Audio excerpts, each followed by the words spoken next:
Hello and welcome back to the Motorsport Baithak podcast. I'm your host Didi, and joining me today once again is my friend and your co-host Vedant. On this episode, we'll be talking about Formula E's weekend in Monaco. So let's grab some chai, take our seats, ready our opinions, and dive right into the conversation. Vedant, I want to shout this into the mic, but I can't because I want to spare your ears and everyone else's. And that is what is wrong with Monaco TV direction. Last year we saw how bad F1 TV direction was in Monaco, and today it just was on another level of atrocious. Uh, and talking about that, you have to give big kudos to the commentators for trying to keep up with everything throughout the race with such bad TV direction. I don't know if the commentators are privy to like more camera angles or something, but I thought Karan Chandak and Jack Nichols along with Dario Franchitti did a great job today to at least point out what was going on, even if the TV cameras couldn't keep up with it. It was so bad. Like it was genuinely hurting to watch the race because I did not know at all what was going on for the first 25-30 minutes, I would say. Oh yeah, absolutely. And I mean, I think they brought in Karun Chandok for Monaco solely for this reason, because maybe the TV direction they knew that it would be bad, because Monaco GP and Monaco E-Prix, the TV direction is their own, right? And of course, in Monaco everything's happened everywhere, something or other is happening. So obviously Karun, as we know, is one of the better commentators in Formula One, and it was great to hear. I mean, yeah, absolutely. The commentary in Formula E is pretty awesome, given the fact that there is action throughout the circuit. Absolutely. I mean, we missed out on like a three-way fight into Beau Rivage at one point during the race, and I was like, show me the cars that are racing. I don't want to see like the top five cars just like snaking through the course. But anyway, this rant can go on forever and ever. Especially with like me ranting about IndyCar's timing tower, Formula E's I team mean, direction, and everything else that Formula, is wrong with production and direction. yeah, the Formula E TV tower is not good as well. I noticed today that every like the commentators called for a position change, and after 30 seconds that position change was shown on the timing screen. So yeah. Yep, and just don't get me started about the qualifying TV production either. Or else we'll be here forever. It's just Yeah. adding, I don't know, like I can't find the phrase right now. But let's dive into the three things from Formula E's weekend in Monaco. Besides the TV direction, the number one is obviously another heartbreak for Pascal Wehrlein. While Stoffel Vandoorne gets his first win in Monaco, um, man, Pascal Wehrlein was comfortably leading the race, but I mean, again, because of the TV direction, we don't know if it was just a Yeah. technical failure or whether he actually tapped his, rear wheels into the barriers or something. But it seemed like it was just a technical failure, and that put Pascal out of the race. Man, that guy has been in Formula E for as long as I can remember, and he still cannot catch a break. And even the winner, even Stoffel has been just as unlucky as Pascal almost, but I'd say Pascal takes the trophy when it comes to being unlucky in Formula E. Yeah, absolutely. I mean, whenever you talk about Pascal and bad luck, straight away you go back to Mexico 2017 or 2016, whatever that was, right? In the Mahindra. But obviously to be leading the Monaco E-Prix after battling it out with the leader, like starting second and taking the lead after the first set of uh, attack modes, basically. Attack modes. Yeah, and to then lose out on that win is pretty heartbreaking. And I mean, even his teammate Andre Lauter was having a good race. He had a good qualified once again in the top 8, and he was having a good race, but then just We'll come to yeah, him. we'll We'll come to come to that him in a later. minute when Yeah, we talk about absolutely. we'll talk about Mahindra. Yeah, we'll come to him in a bit. But let's talk about Stoffel Vandoorne. He had a great start this season. Not such great couple races, over the last couple of rounds. but he's back and he's here with the championship lead, 6 points over Jean-Eric Verne, and 9 points over Mitch Evans in third place. Man, that was a good race from Stoffel Vandoorne. He did not screw up his attack modes. We've seen him do that a few times in the past. He carried that out very well, and he didn't really have to defend. Mitch Evans and John Eric did the job for him. Yeah. All he had to do was pull out a gap. He did get unlucky with the safety car, but he made a great restart. And after that, it was just about maintaining that gap to Mitch Evans, who was on energy saving mode for pretty much the latter half of the race. So that made his life a little bit easier in keeping up that first position.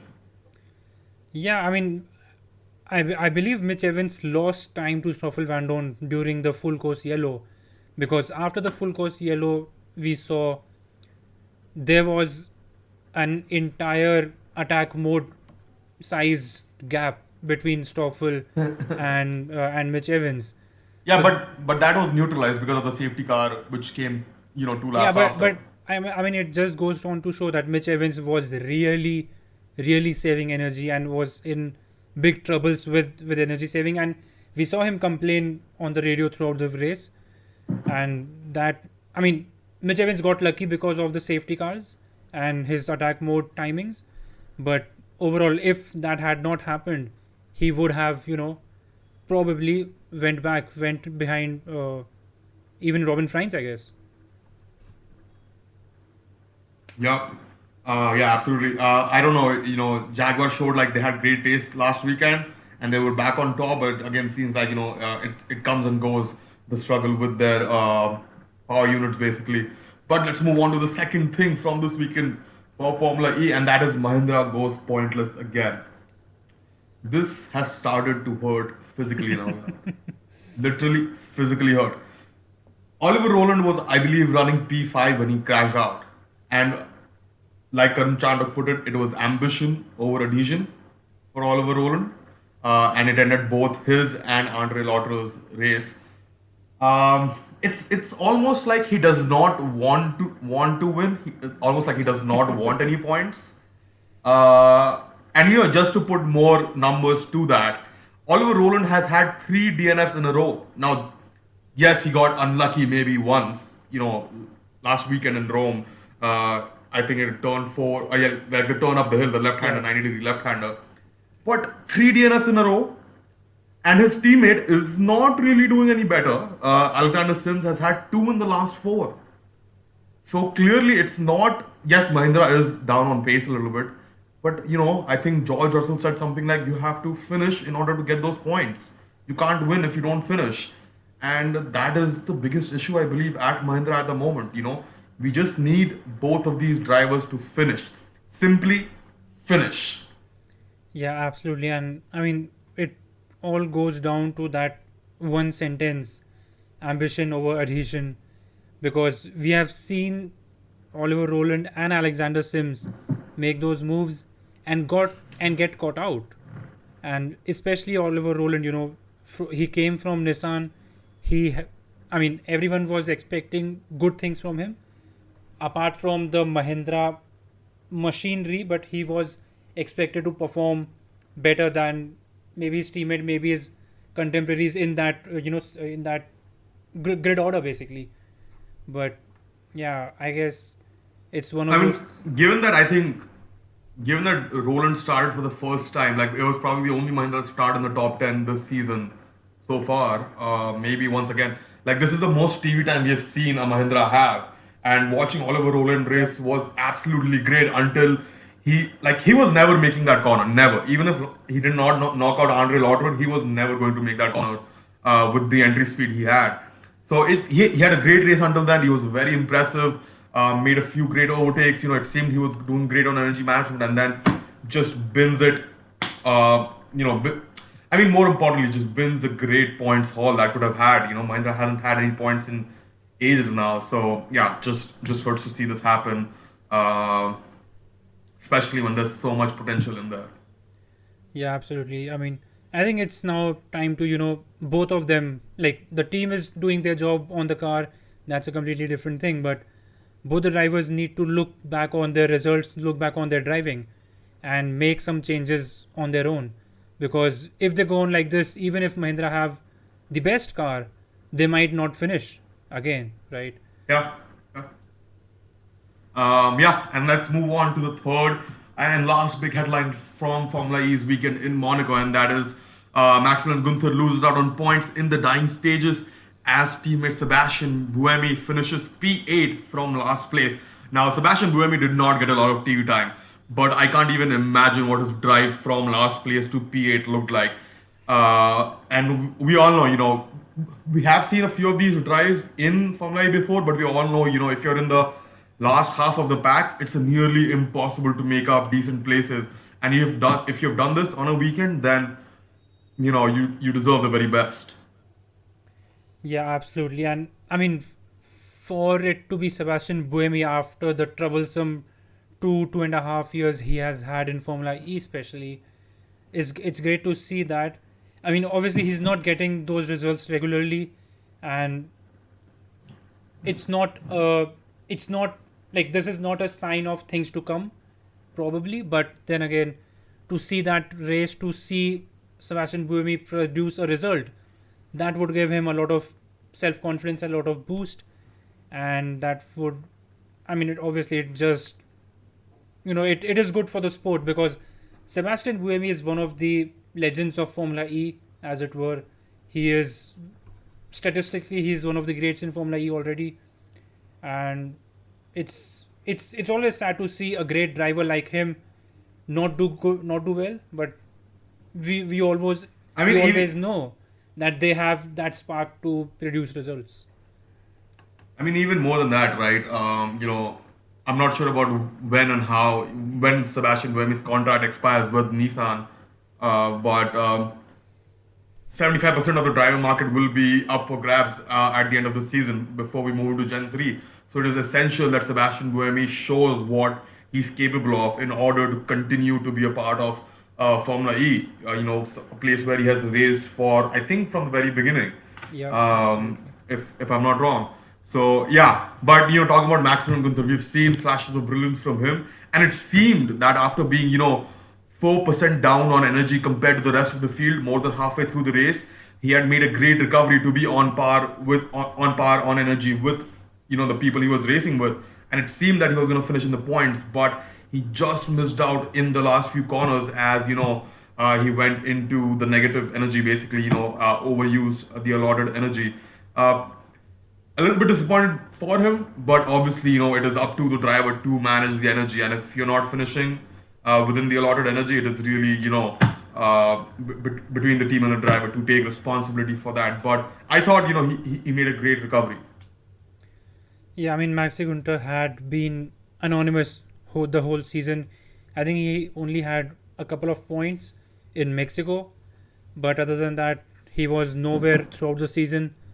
And to be talked about, be there, and even if for the wrong reasons, but he showed that okay, he can still manage the energy and still work his way around after making some mistakes earlier. So it's good to see that aspect of his driving, and it's good to see him on the airtime basically. Yep, yep. And just a couple more things before we move towards the end of this podcast. I believe Robin Fries has continually impressed, and obviously another fourth place finish just goes to show how consistent he has been.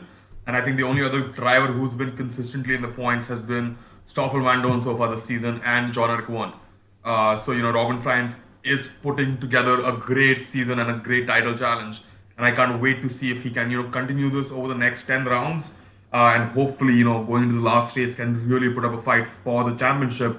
A little bit. I mean, Robin Franz has been in the sport for long, but we have never really seen him contend for that title, in my opinion. And but this looks promising from him this time. Well, he was mathematically in the championship fight last season till the last race, right? But I mean, yeah, but the last 2 seasons for Robin Fries have been interesting. He has been there or thereabouts, and over the last couple of seasons, he has, I think, since he came to his current team, Envision Racing, he has shown that he is a driver to look out for, because I think his consistency, over the last season and a half have has been the best, has been one of the best, I believe, and it just goes on to show how tough character he is to fight. Yeah, especially in a car that does not seem on par with the Techeetahs and the Mercedes. He's done a great job. While Nick Cassidy hasn't really been on par with Robin Frijns so far this season. But another name, Nick De Vries continues to be anonymous this season and currently stands 42 points behind his teammate in seventh place in the standings.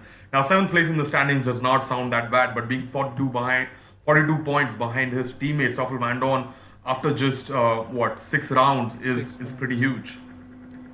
Yeah, I think again, Nick De Vries he has the pace, he has the Mercedes pace in qualifying, but as usual, he gets eaten up by the midfield during the race, and I think we saw it again. It happened again in Monaco, and once it's like Valtteri Bottas, right?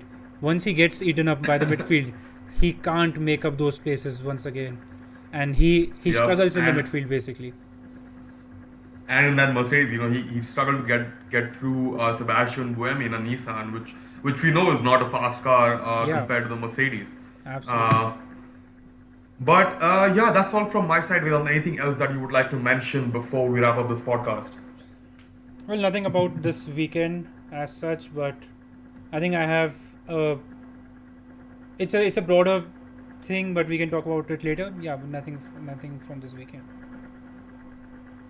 Alright, yeah, that's all for this episode.